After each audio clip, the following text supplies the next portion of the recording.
be a heck of a game. It was a fantastic finish by the Illini, who closed 13-1 over the last minute and 57 seconds.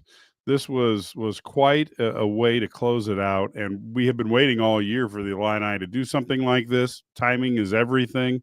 This looks like the ultimate finish as you head into the Big Ten tournament. And folks, if the Illini were able to win this, they won this game, and then they're able to do well in the Big Ten tournament, it really adds justification to those individuals who were saying, hey, this Illini team, they were ill, they were injured, a lot going against them.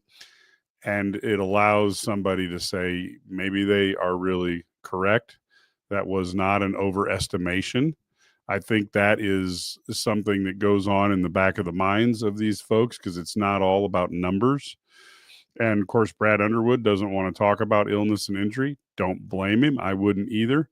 But the fact of the matter is that in this case, it seems to be borne out to be true. So let's go and talk a little bit about what is happening from a standpoint of scoring. Down the line, Boswell, 15 points. He had 4 of 7 shooting and 7 of 9 from the free throw line, 4 rebounds, 5 assists, and a key stat, no turnovers. Will Riley, 22 points. We are watching him bloom into the player that everyone thought he would be, the highest ranked Illini recruit since D. Brown. 22 points. He was 7 for 14 from the field, 6 for 6 from the free throw line. He ended up with 2 boards, 4 assists, and only 1 turnover. So that was really important. As we go down, we have Kedrick Prince joining us as we go down the stat line. Ivisic was 14 points, 5 for 10 from the field, 2 for 2 from the free throw line, 6 rebounds, 3 assists, 2 turnovers.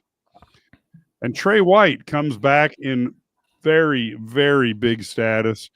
20 points on 7 for 9 shooting, 3 for 3 from the free throw line, 9 boards, 1 assist, 1 TO. Yakachonis was 10 points, shot 3 for 10, 2 for 3 from the free throw line, 3 rebounds, 7 assists, and only 2 turnovers. Gibbs Lawhorn was no points, 0 for 1 with a turnover. Rickhouse was 7 points. He was 2 for 4, 1 for 2 from the free throw line with a board. And Jake Davis was 0 for 2 and had 1 rebound. Ed, this was very much a team effort. Illinois only had 4 turnovers in the second half. They had them in 4 out of 5 possessions towards the end of the game. I think their last one was roughly with about 2 minutes to go, or maybe a little bit before that. And then after that point, I think this Illini team locked it up and went 13-1 down the last 157, hitting their last 3 field goals. And Purdue at the same time was 0 for 6. I thought this was probably the best closing of a game this season, Ked. What are your thoughts?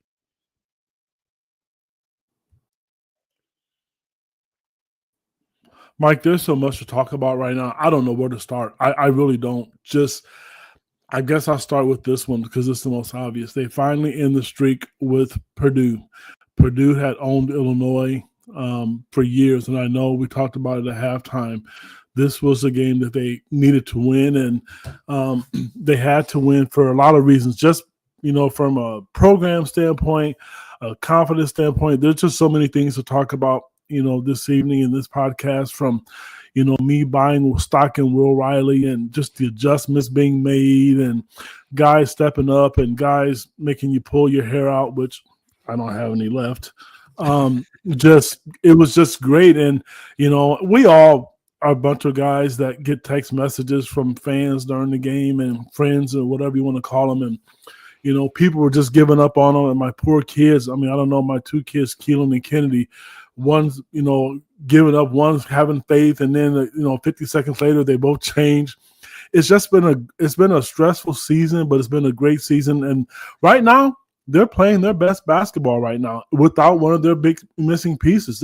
You think about it, they played Iowa well, they went to Michigan and won, and they ended the streak against Purdue. And Michigan was ranked 14th at the time, and Purdue was ranked 18th coming into tonight. Yeah, it has been, again, if you want to really think about this, Brad Underwood has made the case that his team didn't practice together much. They were sick to a level he has never seen as a coach. Then you had injury bugs in terms of KJ and then Tomislav and now Morez. And you can really argue that when you throw in a smattering of the flu and mono and other things going through this team, a lot of people are like, yeah, the Illini aren't doing as good as they think, and now they're making excuses. But this is something that really makes people think, they really, if you're trying to figure out where you're going to seed this team, you have to be thinking that maybe there was something to that and that there were some legitimate issues that kept Illinois from playing at the level they wanted to play at. And it seems like they are starting to get that back. They are. I mean, and let's, give credit where credit's due. They made some lineup adjustments. They've made adjustments with their offense. And how about this? All you basketball gurus out there, you X's and those guys, how about giving Brad Underwood some credit for under the 2 or 3 minute mark to double down on Akeem Olajuwon in the second half, because they had no answer, and it was something that they hadn't seen, because for the most part, Illinois doesn't do that. They didn't do that to the Reese kid, and then I think Kaufman wasn't expecting it, and then the next time on the court, Purdue called timeout. Kudos to Illinois, because those are adjustments that make a difference in games, and I applaud them for it. I really do. And out of bounds plays, coming out of timeouts, all the things that I'm going to say that I had concerns about, I had none today. If they would have lost, I wouldn't have been upset, because Purdue would have been the better team. They executed on offense. Players are starting to understand their roles. We talk about certain players. Ben-Hum Rickhouse is a guy that was just, in the doghouse with a lot of people. Who was another one? Ben-Hum Rickhouse. Boswell's been in the doghouse. Yes. Trey White. And those guys stepped up huge tonight, Mike. And even KJ, who's an NBA player potentially. And I don't know whose shot was bigger. People can say KJ's was, but I tell you, Rickhouse's threes put you in a position to do well. Will Riley still on the end down there against Akeem Olajuwon was huge. There were so many big plays tonight made in this game. You have to give kudos to everybody involved. And I can finally say it. This is a team I would not want to play in the tournament. You've never heard me say that tonight, 9:44 Central Time where I live. I would not want to play this team in the tournament if they're making threes like that. And the X factor is just Trey White. Somehow, I hope he comes back. That guy adds a lot to the table and to this team. Yeah, we have some pictures from Illini Guys photographer Joe Pickrow, and it is amazing. There's several where Trey's up above the rim, and he really played quite well tonight. Let's go through some of the other stats. Purdue ended up shooting 51% to Illinois' 49%. Purdue was 28% from the three. Illinois at 37%, propelled by shooting 7 for 15 in the second half. And most of those threes, folks, were inside-out threes where they got the ball from inside. Shoulders are square to the basket, and you can shoot that. Free throw percentage, 85% for Purdue, 84% for the Illini. And I'm going to say something. Look, I've been watching Illinois basketball since 1977, and you don't see many games where Illinois gets to outshoot Purdue at the free throw line over that long time. But Illinois was 21 of 25, and Purdue was 11 of 13. That difference is what people are used to seeing go for Purdue. Yes, I am a Yes. dinosaur, Zachary. There's always a clever person out there. But you don't see Illinois getting that advantage. Turnovers were 8-8. The Illini, if they keep their turnovers to 4 to 5.5, are going to be very, very hard to beat. Points off of turnovers, it evened up 12-11. Purdue with a slight advantage. Illinois out-rebounded them 29-27. And second chance points were 8 for Purdue, 6 for Illinois. And when you look at it, points in the paint, Purdue had a nice advantage of 44-28. Fast break points were 8-3. So you really, when you look at this, Illinois out-assisted Purdue 20-14. So this was a very, very tough game down the stretch. And I think it will be it'll be very interesting to see if they get a play again.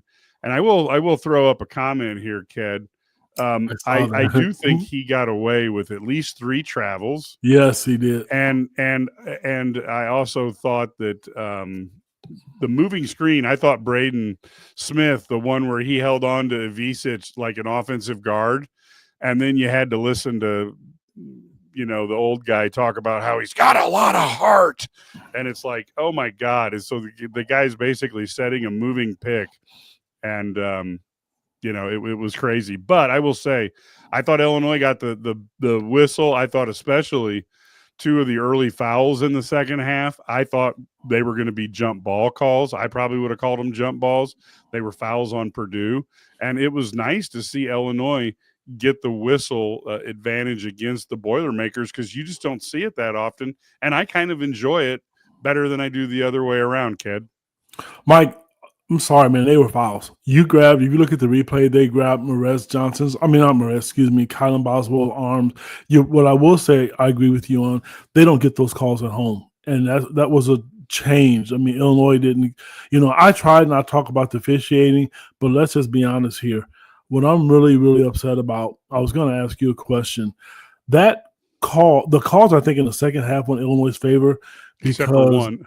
The one guy who called that blocked shot, I don't know, that foul, and then the play when KJ threw the ball off the guy's basket, I know I lost about 6,000 brain cells on both of those plays, because that official anticipated the foul because there was nothing to call. And then when KJ missed that layup, I don't know. I bet people all over the country could hear me scream. I know my neighbors were knocking on the door to see if I was okay. We could hear it in Dallas. I'm telling you, man, and we're about 16 hours away from each other. Mike, that was awful. I mean, it really was. Thank goodness the officials didn't take the game away. But then I'll tell you what I didn't like was after the official made one of the most horrendous calls in college basketball, he gets mad at Brad Underwood and tells Brad Underwood to control his players. I'm Brad Underwood. You control the game, and you need to do your damn job, because that was brutal. That was flipping brutal to just give them a call. And I don't want to see anybody be cheated. Call what you see. That's been my philosophy since I've been involved with sports. But damn, if you're going to be at home, man, you got to start getting some of these calls, because I guarantee it, Kaufman Red will set a screen, and he will stick his ass cheek out 7 more inches 4 or 5 times until it works. Those are fouls, man. They're just fouls, and you can't allow that to happen. I mean, that's the advantage to Purdue. Thank goodness that they won, so people can't say, "Kid, you've been a homer," because that's why they lost. The officials, they were okay, but there were some horrendous calls. At the end of the day, I'm glad Illinois won. I'm just to get the monkey off Brad Underwood's back.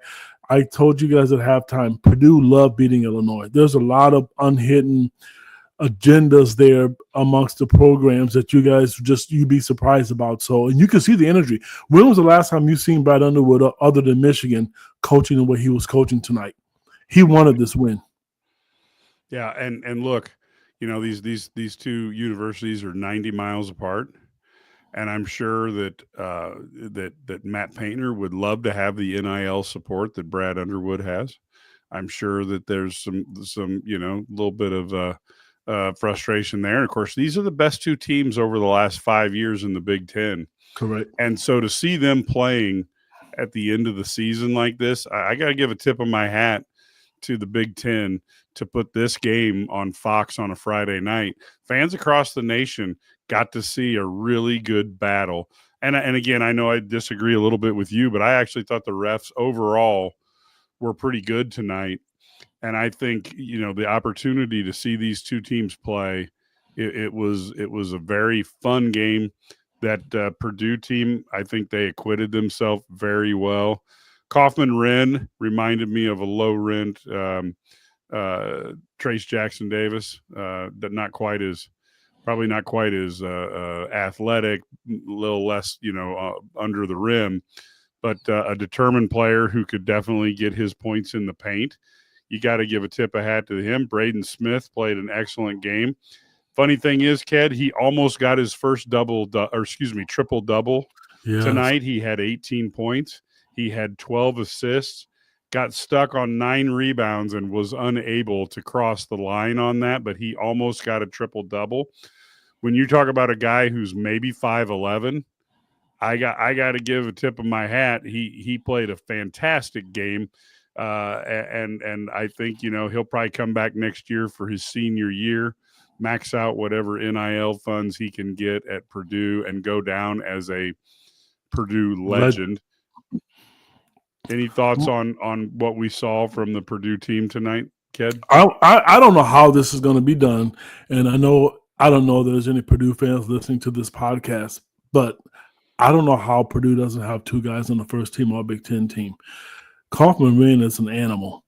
What Illinois fans saw tonight is what he has done all season. I've watched him just abuse everybody he plays. He averages 19 points a game. That's remarkable, and he doesn't miss. And Braden Smith has just been solid. And I know there's so many good players in this league, but I have to give them credit. They are a really, really balanced team. And how do they lose 4 games in a row, 3 or 4 games in a row? It's beyond me. I don't know how that happened, but same could be said about Illinois. But I don't think Purdue had the injuries that Illinois had to go through. But I just think those 2 guys are great. And I personally wish they would either leave the conference or go to the NBA and stay in the conference, because they're going to be held for somebody again next year. I see why people pick Purdue to do well, because of just those 2 players alone, and they surround themselves with really, really good players. I have nothing but respect for both of those 2 guys. I have major respect for how Matt Painter runs his offense, but I will say this. All the people out there want to say Matt Painter, our coach Brad Underwood, I'm not saying that tonight. Brad Underwood, or whether it was his son or Tyler Underwood or Orlando, Jeff Alexander, they drew up some really good schemes all game long, schemes I hadn't seen before. They put guys in a position to score where they scored really well. They've been really good defensively in the last 2 games since my understanding, since the Duke game. Brad Underwood just threw the towel out and said, I'm taking control. And defense has been a lot better. Now, people are saying, well, how can you say they're giving up 80 points to Purdue? You're not going to hold teams down from scoring. But Purdue had to work for what they got. Duke game, they just went out there and, like we know, they had managers out there dropping threes. That didn't happen anymore. So kudos to Purdue, but also I have to give Coach Underwood and his staff credit. They are gelling at the right time, and if they could Moran would just be good, just for defensive purposes alone, having him to come back. I don't know what he'll be offensively. He was starting to shine in the Michigan State game and starting to be comfortable. But with this lineup that they have, who do you sit? I don't think you can, because Trey White he doesn't need to sit on the bench. Will Riley needs to stay in that lineup. He is a gamer. So, Katie is not coming out. So I don't know. And let's give kudos to Kylan Boswell. He's a guy defensively that's played well. He's gotten better. He's starting to really figure out and blossom into the player that we thought he was going to be, Mike. This team is starting to look really good, and I do feel confident now going into the Big Ten tournament and the NCAA tournament if they can stay healthy. Yeah, I think it was interesting because after the game, Matt Painter actually said, basically when he says he means the Illini. They're one of those teams that can just blitz people in the NCAA tournament. But if they get into one of those ruts, It's going to be how the wind blows for them. They can beat anyone in the country. Well, that is a backhanded compliment, but nonetheless, I don't know that I can argue with what he has to say. What I like tonight, and Ked talked about this at halftime, is the 3-pointers were not the, hey, you know what, we've had the ball for 6 seconds, and I can actually visually see the rim from the 32 feet I'm at. Let's shoot a 3. These threes tonight were when they moved the ball, got it to an open man, made the extra pass, and more importantly, Trey White, we saw him be the beneficiary of it. They got the ball inside and then threw it out to for a 3-point shot. And again, the inside out 3, you're going to hear that from Ked, Brad, and myself. But that inside out 3 means your shoulders are squared as a shooter. You don't have to take the ball, face the basket, make those adjustments on the run. And I think that those type of threes, it really, really give you much more opportunity to cash in on them. And I thought Illinois was taking smart threes, and I didn't mind 33-point attempts tonight when they were so much better in terms of the quality of what Illinois was getting a look at. I agree. And something that I think the coaching staff, what I was told, they did a really, really good job of finding out how to get threes. And this is something that the fans may think, I never thought about that. Illinois they're a much better shooting team when they receive the pass directly face to face instead of from side to side. For example, if KJ had the ball at the top of the key and he's throwing the ball to Ben-Hum Rickhouse, who's right in front of the Illinois bench, they don't shoot it as well. But when that pass comes down from the post or from baseline to baseline skipping or from the 3/4 part of the 3-point line face to face, they shoot the ball much better. And I think they've started to figure that out because that's where a lot of those threes come from. If you look at Trey White, a lot of his come from the baseline. If you look at a lot of Ben-Hum Rickhouse's threes, they're coming from from down in the post to the or skip pass, which is good. Those are things, little numbers that people don't think about, but they figure that out right now. Mike, we had a comment on here from $5 Tommy. Tommy, I don't know whether it's a good post or bad post about the fanboy, but I'm no different than anybody else who runs an internet site, who works for an internet site. We are fans who are legitimate media credential people who do our job. I don't care. I'm not going to promote any other program, but I can assure you, you listen to some of the other people who are doing the same thing, you're going to get the same feedback. So say what you want. I love it. I like it.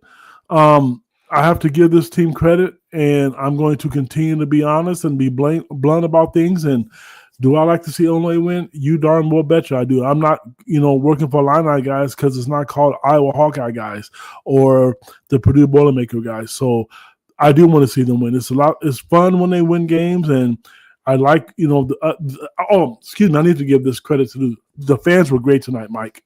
The fans were unbelievable tonight. I thought that was huge as well, and I think the players fed off that. Yeah, and look, I got to be honest with you. I'm sitting here trying to figure out how you got lumped into the fire Brad guys. I don't care. I really don't. I don't give a shit. I'm just saying that's just the weirdest thing because I guess I'm trying to figure out when you ever said anything even close to that. But nope. Hey, life is what it is. People hear what they want to hear, I guess.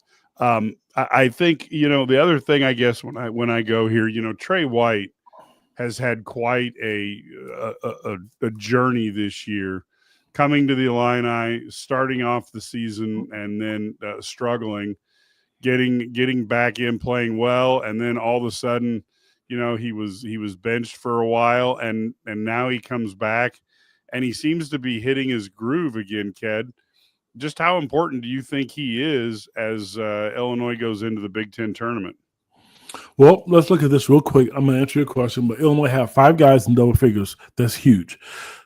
Trey White is there's one X factor. You can only say one, but I think if they run the offense and if they could keep Ibisic healthy, Trey White is smart. He's athletic. He can read screens. When he's at the top of this key off the ball screens, whether it be from the baseline, he seems to know how to make the right cut. He's just really, really smart, and he's crafty with the ball. What I don't want to see him do is settle. If the game goes bad and he has a bad couple minutes, that's when things go south with him. He needs to stay aggressive. He needs to continue to cut without the ball. He's probably one of the better players in the Big Ten with moving without the ball, which is an underrated part of the game. He's just extremely valuable because he's that athlete, that X factor that they don't have. And he's also the guy that they allow to shoot a lot of 2-point field goals because he's good at it. Every time Purdue made a three, he came down and scored. Well, yeah, 3 plus 2, 3 is more than 2, obviously, but he kept you in the game instead of just jacking up a bunch of threes. So instead of going down 6-0, you're down 4-2, whatever the case may be, or 3-2. So I like his game, Mike. They have to keep him going, feed him, get him active. And when the same thing with Kylan Boswell. I mean, I shouldn't just say Trey White. Look how many N1s he's getting. Kylan's just so strong when he punishes guards that are even his size and bigger. So what they're doing on offense is what I said I like, how they spread it. And the Visage is just like a Rolls Royce out there just passing the ball to his teammates because they look good cutting and they know. And it's not a fluke. You can see these are design plays. Yeah, and I do think the only concern I have coming out of this game, well, I guess I have two concerns. One is when's Morez going to feel better, and I have my fingers crossed that he'll be able to play in the postseason. The second one is what? I was looking. He was in a cast again tonight. I know what you're saying. Sorry to cut you off, but I was saying he's still in the cast. Well, and he's got it's 6 days now. They play Thursday, don't they, in the tournament? Right. So that gives him 6 days. Hopefully that'll be enough. If not, the bottom line is you can choose to rest him another week, which is 2 weeks, and then have him start in the NCAA tournament, or have him return then if Illinois is fortunate enough. I'm good either way. But the one, so that's the first concern I have, and nobody can control that. The second concern I have is that I want to see Illinois clean up, and I'm afraid it's going to be hard to clean up unless Morez does come back. Is the concern that I have is that we have Purdue was 18 for 22 on layups. I do not want to see 22 layups in a game again. Now, I'm going to let people think about that for a second. We are going to go to a quick commercial here and thank our friends from Busey Bank for supporting the Illini guys. We certainly appreciate that. And when we get back, Ked will talk about the number of layups, and we will bring in a certain Larry Smith to join us. This is the run my own business dream. This is the college is paid for dream. This is the retire early dream. This is Busey, where your dreams and possibilities become moments through trusted guidance and expertise, through lifelong relationships. Because we're here to help you achieve the life you've always envisioned. And look at this, folks. Just like I promised, we have Larry Smith here, Kedrick Prince. What? My guy. I'm fired up now. It's time to wake up. The legend is here. Sit up, Kedrick. Larry Legend is back, although we got to get him to turn his microphone on.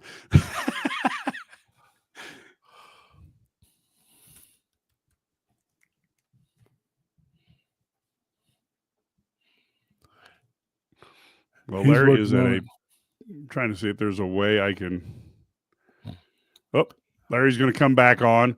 Hey, Ked, start talking a little bit about my concern that Purdue got 22 layups and made 18 of them. Is that a concern worth talking about? Mike, for me personally, it is not a concern. Here's why it's not a concern for me. This is the third time I mentioned this on this podcast. Illinois played a stud in the post tonight. That kid's good. I mean, I was going into the game. I was more worried about him than any player on Purdue's roster. Trey Kaufman is not your average average college basketball player. For some reason, he can't get the credit that he deserves. You go back and we all have the capabilities of looking at the statistics. He has done this to everyone. It doesn't matter if it's Iowa, Michigan, Michigan State. The kid is just good. So to me, I can't get mad about that. What I'm excited about was the fact that Brad Underwood and his staff finally decided to make adjustments under the 3-minute mark to double down on him to make it tough for him. So, no, I mean, how many bigs that you're going to see that you're going to play in the Big Ten, and he doesn't miss.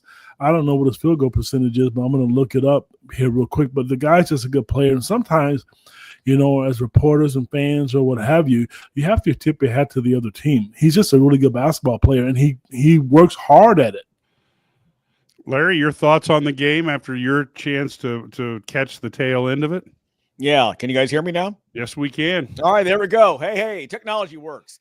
Listen, guys, I'll be honest. I'll give you guys a chance to I'll give you permission to get excited again. This team is back. I was there in New York, and I never thought that I would say after these next 3 games that Illinois is back. This was a team that was completely taken apart in every way you could imagine. But I got a chance to see the final 4 minutes. That's all I needed. Everything Ken was talking about, Trey Wren is a stud. No, he's not Zach Edey. No one is. But he's a very, very good player. And you're right. I love what they did. He gets the basket, spins on Rickhouse. And what happens after that is they begin hedging, double teaming. They force him to beat him from 3, and they didn't. Purdue doesn't score. I mean, what? Was it a 13-1 finish, 8-1 finish? I just did 2 basketball games now tonight. So, but here's the thing. Illinois scores 80 points. They're 19-1 when they score 80 points. They win the rebounding battle. Here's something else. This is including the Duke game. This is the 4th game in a row they had single-digit turnovers. Yes. And nobody's talking about that. So, again, it's one of these that this is a kind of team that they battle them all the way to the end. They get the win. They come up big. Will Riley was outstanding at the end of this, 22 points. He not only the two free throws, but the steal on the double of Trey Wren, right? So there's a lot to be excited about. Coming out of the Duke game, we thought, look, and they can just maybe win 1 of these last 3 games. Folks, they won all 3. They're going to be at the very worst, the 7th seed next week. And they go into, again, here's a 2nd straight game on national TV, CBS on Sunday, Fox tonight, where the entire nation's watching. And they're going to see a team seeded 7th in the Big Ten, probably no better than 6th in the NCAA, unless they go win the whole thing next week in Indy. And nobody facing them in round 2 is happy. Will be happy when they see them in their bracket. Totally agree with that. And I just look at the turnovers. We've harped on that here. Ked has, angina attacks whenever they turn the ball over, and he lets us all know about it. But this was quite a thing, and especially when you think about when the actual turnovers happened in the second half, the Illini only had 4 turnovers, but they had them literally in 4 out of 5 possessions. And I think the last one was around 2:20, 2:30 left in the game. They really allowed Purdue back into the game, and yet they somehow buckled it down, stopped the turnovers, and started getting stops at the other end of the court. I thought that was a remarkable turnaround for this Illini team. And if you're talking about a moment that may be thought about if this team makes some noise in the postseason, I think that little stretch when they had those turnovers and then they decided that they weren't going to do that anymore, that might be one of the key turnaround moments of this season. That part is true. Mike, I totally agree with you. Earlier we talked a little bit about the officials and what people are thinking. What I know is going to come up to one of the 3 of us is that you're probably going to see the free throw disparity. I'm just looking at it. Purdue shot 13 free throw attempts to Illinois 25. But I will say, for those who are going to argue that I just mentioned, before Mr. Smith got on, was that the play of Trey White and Kylan Boswell. Boswell was 7 for 9 from the free throw line. And a lot of those came off cutting to the basket. So Illinois was aggressive going to the basket tonight. So they didn't, yes, they launched but they were 11 for 30 from three, which we talked about. They were really good looks. But the free throw disparity, I really think Illinois, because they attacked the basket. They didn't just set up for threes like they normally do. When your point guard or two guard or combo guard like Colin Boswell can get to the line 9 times, that's telling you something. So, and that's been a change in the offense. Illinois is a good free throw shooting team, and to do what they did from the line, 21 of 25, I think that's impressive. Yeah, and just to give people a little bit more, at the 4:49 mark, Illinois had a turnover by Trey White, and that led to Purdue getting a layup by Kaufman-Wren to go up 73-72, and then the offensive rebound by Humrickhouse. He turned the ball over. You get into a media timeout, and then a nice layup by Purdue on the inbound play. Then KJ gets a turnover, and luckily missed 3-point shot by Braden Smith, and then a rebound by Trey White, and then Ivasic turns the ball over, another layup by Purdue, and all of a sudden Illinois is down by 5 points, and you're starting to think, are we seeing Northwestern all over again? And to the credit of those Illini players, that they stopped it, and then all of a sudden the game turns around, and again, as you're talking, they started attacking the basket, and to me, as somebody who's coached and as just a fan, to me that was a huge turnaround in the game. And as Larry brought up, you're talking 4 turnovers in the first half, 4 turnovers in the second half. I'm telling you, if Illinois stays in single digits, they have a really good shot of making it at least to the Elite Eight. Well, they're 8-3 when they do that, Mike. I mean, to your point, that's one of the issues we had before. I mean, look, 8 turnovers. I mean, how many times has KJ had 7 or 6 by himself? By himself, right? So listen, that's growth. And to your point, the Northwestern game, and that's where the PTSD kicks in with the Illini fans. Like, oh, here we go again. They didn't do that. And that's where, for me, again, I'm listening on the radio to Brian and Dion's calls. I'm going from the arena where my game I was doing to the hotel. I get in, I watch the final 4 minutes, and I'm like, listen, this is exactly what I want to see. I want to see a team come together, run their sets, do their thing on both ends. Look, Purdue had looks. They missed them. But you had guys in their face. And keep in mind, you likely would get Morez Johnson back. At least even just for some limited minutes, Thursday and Friday, and getting him ready for the NCAA tournament. So Illinois fans should be excited about this. I know it's been rough. It's been ugly. I was there at Madison Square Garden. Hideous. I mean, we wanted to find a way to, everyone's texting me, they stopped watching the game. I get that. Put all that out of your mind. Put Oregon out of your mind, even though it was great. All that's in the past. The team came back in these next 2 weeks, the last 2 weeks of the season, and did what very few fans thought they could do, and that's run the table. And they did so. They win the rebounding battle tonight. Single-digit free throws. They score 80 points. They're doing everything that we wanted them to do. And if they do all those things, they become really, really dangerous. Mike, one of the things that, Larry just mentioned about running the table, I know I did it. I know our colleague Brad Sturdy did it, and you did it. We were hoping they'd go 1-1 in this Michigan and Purdue series, and they swept them. They're 100%. Larry's 100% right. I mean, it's in the past now. I mean, and that's what the team is looking at. There was a comment put up there about Dwayne Short. Did Purdue run out of juice at the end? I don't think they did. And I'm going to tell you what I think. I think Illinois wanted the ball more. I think Illinois knew what was at stake. You saw Trey White and it was a foul. He was laying his body on the ground to do everything in the world to get that rebound. They wanted that game. If Vicic is the big fella, doesn't show a lot of emotion, that's why in the locker room, amongst the players and staff, this game was personal. When you lose 5 straight, you hadn't beat Purdue since 2021. Even though these kids, they weren't on the roster last year other than GGL, they knew how important this game was. So I don't think they gave out a gas, Dwayne, but I really, really think Illinois just wanted it more.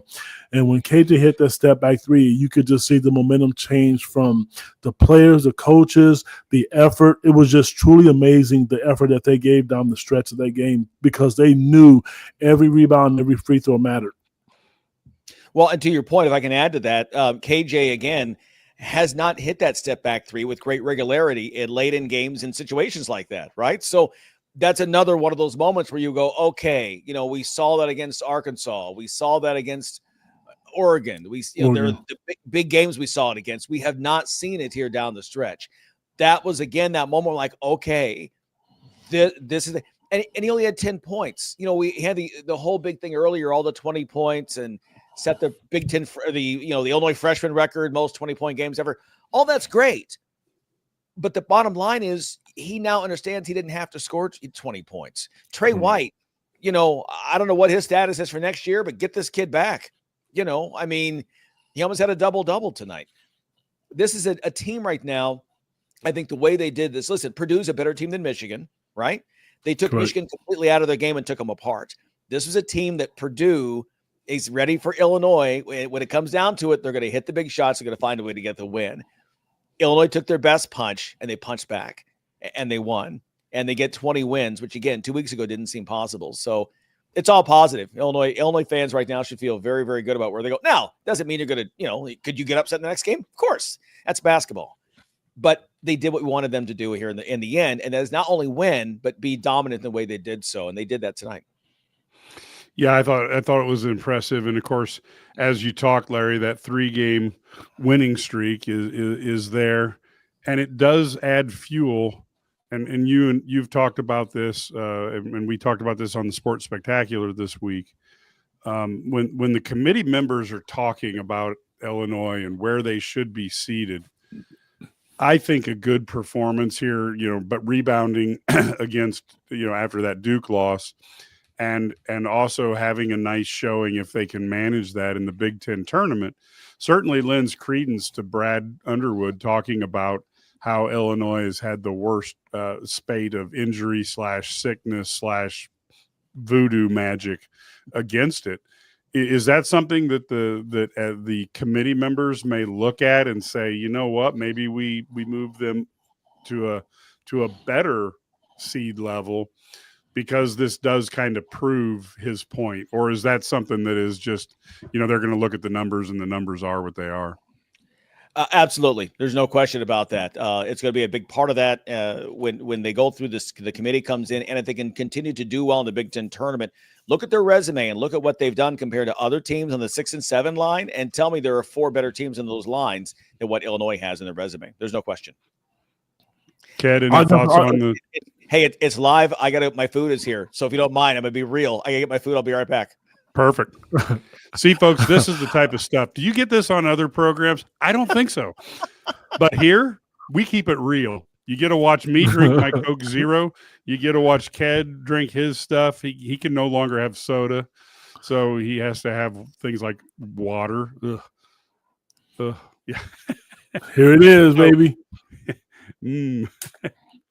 Yeah. So anyway, I thought this was an interesting one, and we all know Chris from Illini guys, but I thought the Will Riley steal was huge. But I thought what he did afterwards, because he was started to speed up, and he calmed down, and he made sure that Illinois got the ball, as opposed to trying to respond by threading a needle and having some sort of pass that would potentially cause a turnover.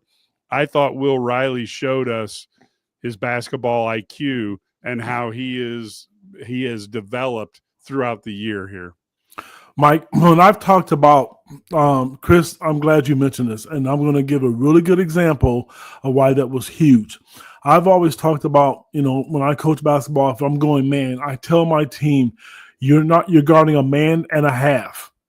So tonight, Will Riley I'm going to find out, because I'm just really curious to know, and I will put it on the line, guys, on message board.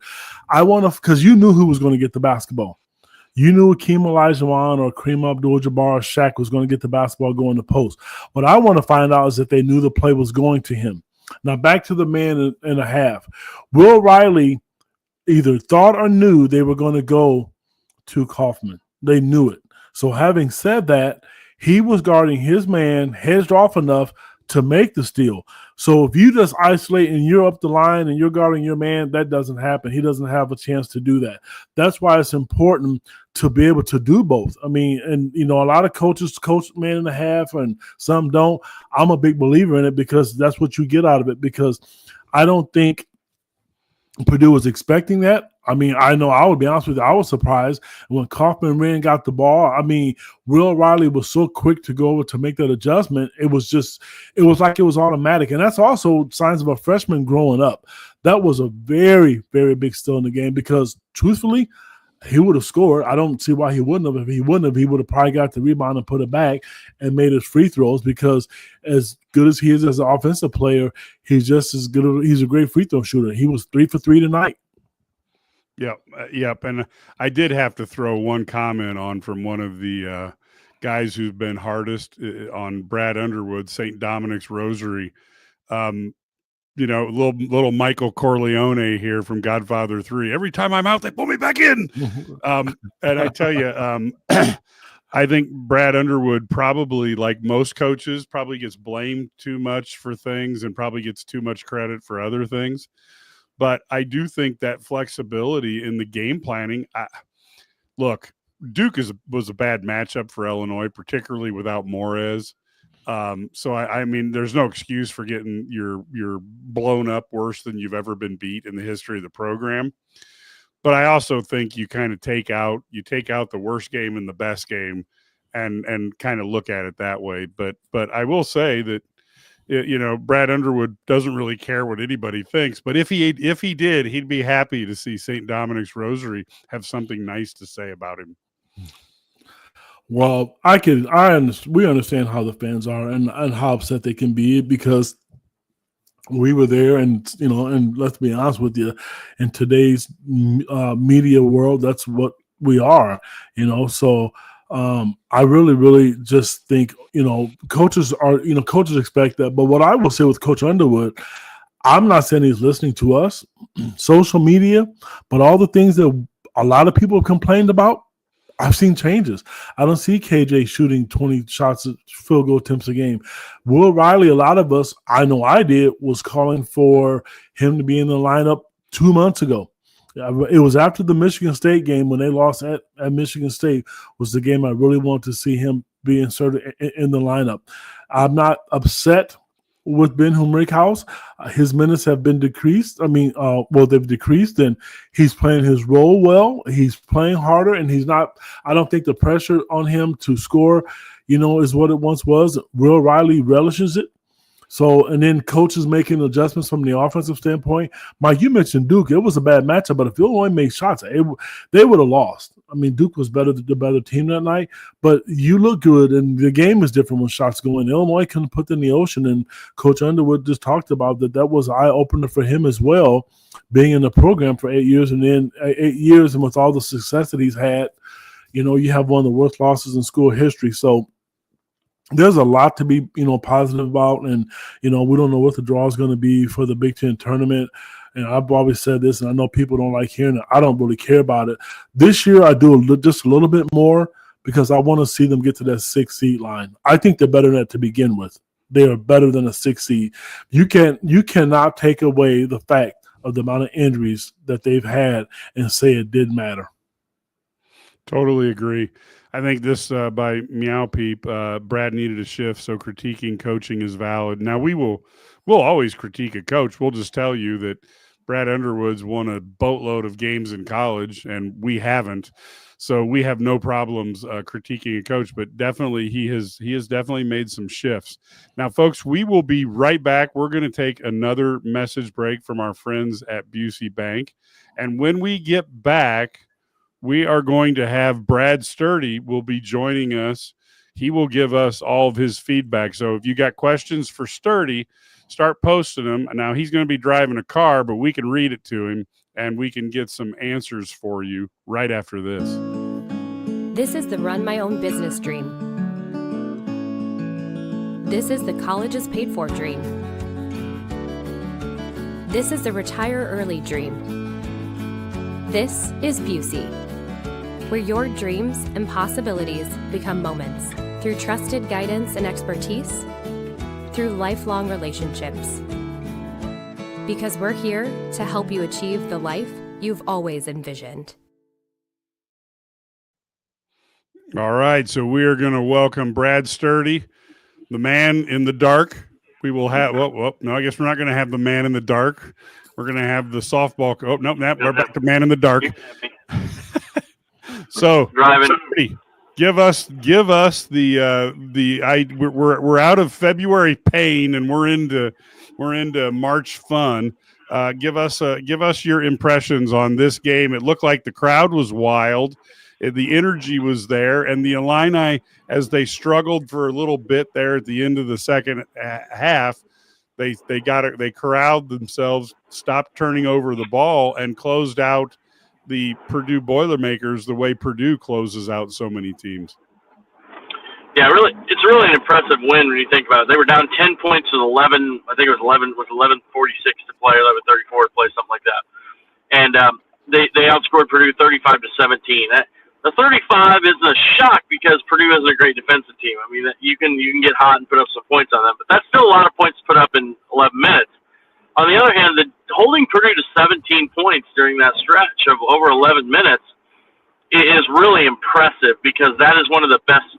As Matt Painter said, we're not great defensively, so we got to score more. He said after the game, and that's the reality. Illinois did a better job defensively. Did Purdue miss some shots? Yeah, but we've been saying that about Illinois all year, haven't we? They missed some open shots, but part of it was I think Braden Smith he played all 40 minutes. He had the ball the whole time. I mean, basically every play he's got the ball. They used him as a screener. When he didn't have the ball, they were very physical with him. He had to guard. It's a tough thing to play 40 minutes. I thought he looked a little fatigued down the stretch. The other thing, he probably wears himself out because he celebrates after every made shot too. So that does add to your fatigue. So, but no, he's a great player. Almost 1 rebound shy of a triple double. He's just a really good player. But Illinois did a better job on him down the stretch. Trey White is a load inside. Who knew that Hummerkaus would be a better defensive choice against him than Ivicic. Ivicic just really struggled with him. And I thought Hummerkaus played him, but the difference was I think Ivicic was playing him, but he was trying not to foul, and so he ends up fouling. Hummerkaus just playing. And he fouls. They basically say, you know what, you got 5 fouls, you're probably going to play 15 minutes, whatever. Well, he had to play more, but he just played him tough, and he didn't care about fouling, and he was just going to be as physical as he could be with him. And so I thought he did a good job there. But I thought Boswell was good tonight. Trey White, fantastic. Will Riley's just a great scorer, doing some really good things, starting to figure out the defensive end. And then KJ hits the big shot because he's your closer. And, that's what you have to have. They took advantage of that mismatch, and he hits a shot over him. And that's what great players do. They make those big shots and win those games. Yeah, I think that was really important. As you went down the stretch, did you like the way that Illinois switched up on how they dealt with Kaufman-Renn, especially, and really started attacking him in the last couple minutes? Yeah, they post-trapped. Then they went up with a little dig. They, Will Riley, get his hand in there, get that steal. They made him give the ball up, and sometimes there was one play where a guy did hit a three, down the stretch. But overall, my philosophy is, it's interesting to see, earlier in the year, everybody was like, it's so funny to hear it. It's fans are fans because they're fanatics. But fans were like, remember when Illinois would not guard a guy so that, the one guy wouldn't go off? And then he would make like 4 threes, career high threes, and everybody could complain about it. Well, today, Smith and basically Kaufman-Renn are going off, but then when they choose double them, luckily Purdue guys missed some shots. I mean, they got some decent threes down the stretch, but they missed them, and some of that's fatigue, some of that's making those. I believe in making those other guys beat you. consistently. And I also believe in varying your coverage. And I don't think they were ready for that because they hadn't done anything really differently. They did hedge a little soft hedge a little bit in the second half, but really it wasn't until the end. Now I'm going to tell you a story about that. So at the end of the game, when they switched up that defense, okay, and they started doubling the post, there's a timeout. They're coming off the floor, and I watched multiple Illinois coaches go up to Orlando Antigua, Jeff Alexander, go up to Zach Hamer, and we're like, hey, we got to do this, we got to do that.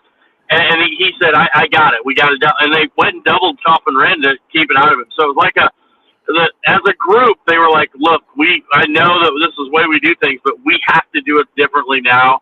And they did. And so they made that adjustment. It obviously was extremely effective down the stretch. So it's really good to see those guys working together and coming up with a plan to successfully slow down Purdue.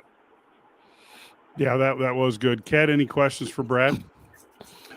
No, I guess just we talked just before you got on and Larry got on. We talked about the crowd and how enthusiastic they were and how big that was. And I also, mentioned, Brad, that I know the coaches knew about this winning streak and, they wanted to beat Purdue. And this could also bode well for seeding purposes with the NCAA because you beat a ranked team.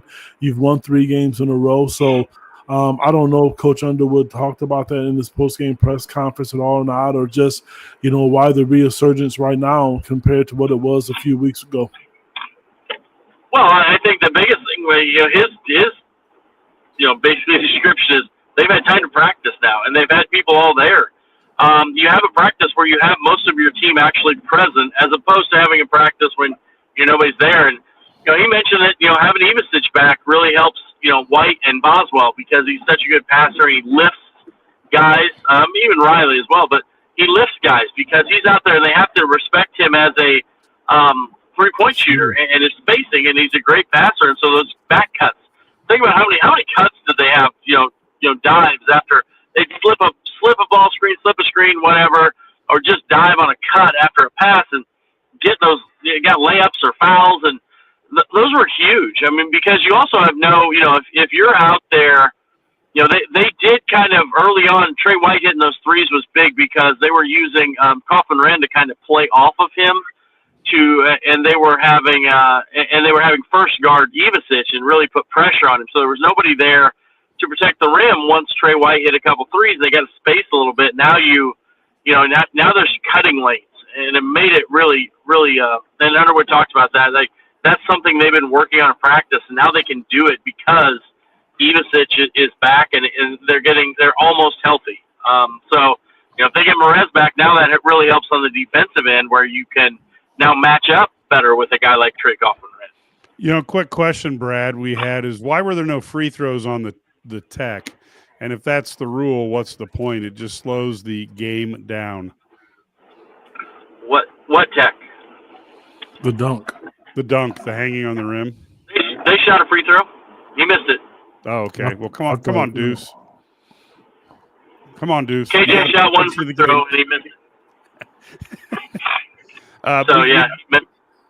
Now, we do have a question. This is interesting. William Starnes says having the third worst performance by a 1 seed ever and then having a 30-0 runs are a lot to overcome. I don't know that Brad has done that. I got to be honest with you. I go back through the history of Illinois because I've been called a dinosaur earlier in this, and I can't really argue with it. But every Illinois coach has had their tournament issues. They haven't won a national title. So I guess I look at that as like, well, it's unfortunate. It's unfortunate, but I guess I don't look at the overcoming as big a deal as a salesperson and as a coach. You got to worry more about the game today and tomorrow than you do about being upset about something that happened in the past. I don't know if you have any thoughts on that, Brad. Yeah, Bucknell and Bradley. Remember built up Kansas, right? I mean, those in a row. Thought he was going to be fired. Matt Painter lost to as a 1 seed, right? Tony Bennett lost as a 1 seed to a 16, then comes back and wins the national title. I mean, Matt Painter gets the Final Four finally after all the heartbreaking losses. You just, and Brad Underwood said it well, you have to keep putting yourself in a position where you have a chance to make a run in the NCAA tournament. It's a crapshoot. It's matchups. It's difficult things. And there is not a coach, and I'm counting the greatest coaches in college basketball history, Coach K, first-round losses with multiple lottery picks. Go down the list of guys who coached in college, since the tournament expanded, and they've had upsets. And so that's the nature of the beast. Illinois made the Elite Eight last season. I think that's good. They've got the most wins in the Big Ten over the past 6 seasons. They've won a couple Big Ten tournament titles, a Big Ten title. Made the tournament each of those years. They'd be on one more year if it wouldn't have been for COVID. They would have made it in 2020. So it's a good run. You just have to keep plugging away and keep putting it together. And they're fine. I mean, it's a good program. They're getting there. They got to keep building. Got to make the second weekend. I think consistently. We've talked about that forever. Making that second weekend is the huge thing to make you like a media darling. Consistently make the Sweet 16. The other thing is, I'll tell you this: if Illinois wins 2 games in the Big Ten tournament next weekend, they win Thursday and Friday. They get to that national TV game on Saturday. Everybody's going to talk about how, man, it was all the injuries and illness that slowed them down. But this team is legit. They're a Final Four contender. And all the talking heads will be talking about how great Illinois is if they win these first 2 Big Ten tournament games, because that'll be the narrative, and that's the way things work. But so this is a great opportunity for them to kind of make a statement in the Big Ten tournament and get to Saturday. And if they do that, I'm telling you right now, that's all they're going to talk about. Well, yeah, but they had all those guys out, and so that's why they lost some of those games. And now we're seeing the real team that we saw against Oregon and Penn State back in January, and Missouri in December and so forth. And I think you'll see the narrative completely change. Larry, any thoughts on that? No, I completely agree. In fact, I'll take it a step further. If they get to Sunday's game, Brad, you take that again times 2 or 3, 2 or 3 times that. If they get to the second weekend this year, the NCAA tournament, they will be the team everyone's talking about, because the one thing we love in our society, we love a Phoenix. And we love a team that was down and this, and oh my God, they rose from the ashes, and look at them now. We don't know where this is going. We don't know, like Brad said, great teams get upset. It happens. But if they can get there, you will hear of Illinois in a way you have not heard from them in 20 years in terms of the national media. They will be the media darling across the country, even on ESPN. As hard as that is to swallow, it'll be still Cooper Flag's still number 1, but then it'll be Illinois after that. Well, according to Charles Barkley, LeBron is up there too. So Illinois have to sneak in above LeBron as well. So that'll be awesome. Were there any recruits at the game tonight, Brad, from a basketball recruit standpoint? I don't, honestly, I didn't talk to any. I did talk to Myers Leonard quite a bit.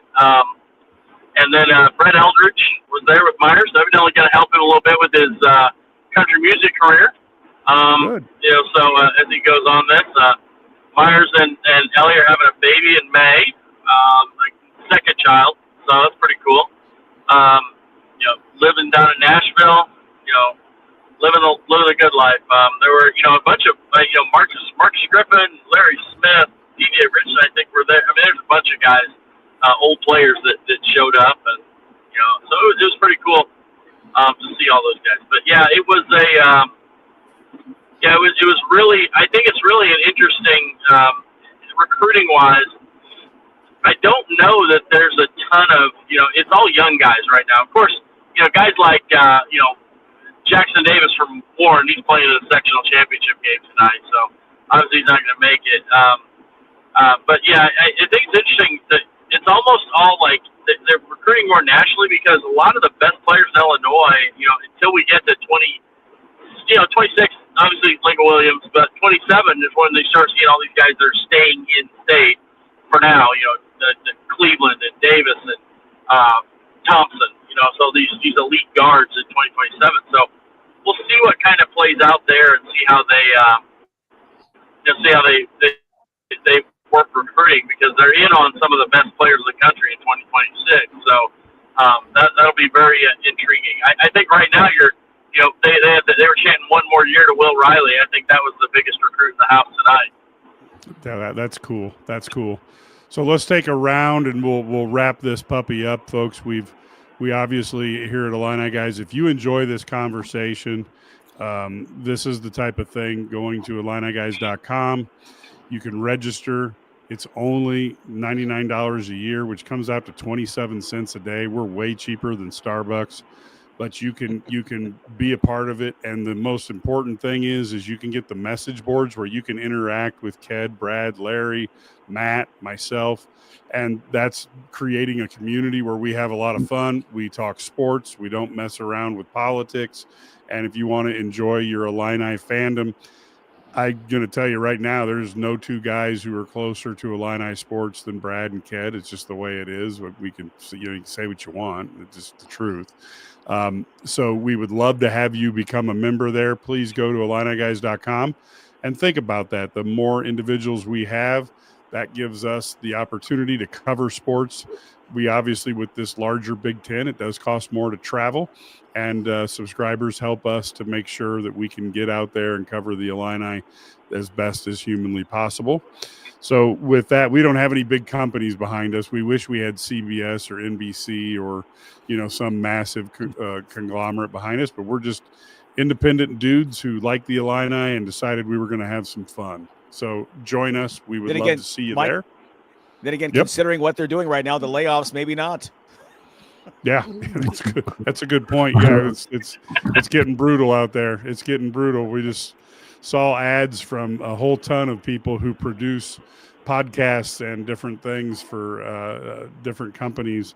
We're out there. People with massive layoffs today. We're not trying to be lighthearted about it. We know people are in a tough spot, but like I said, if you enjoy Illini fandom, we're a great place to be. So we'll go around the horn here. Ked, you kind of talk your final thoughts, then Larry, and then Brad, and then we will close it out for folks. And we really thank you for coming on after this victory. We're obviously got a ton of people on here, well over 2,000 people on here. And it's great to have everybody listening, and it's great to know there's that many Illini fans who are enjoying themselves. Ked? I'm going to start with what Brad and Larry both said. I think CBS is big. I'm a big marketing guy, putting your brand out there and letting people see, Big Ten Network is great, but if you can get on CBS, Illinois has a chance to do that in the Big Ten tournament. I think that is huge. I think that, attracts the national media.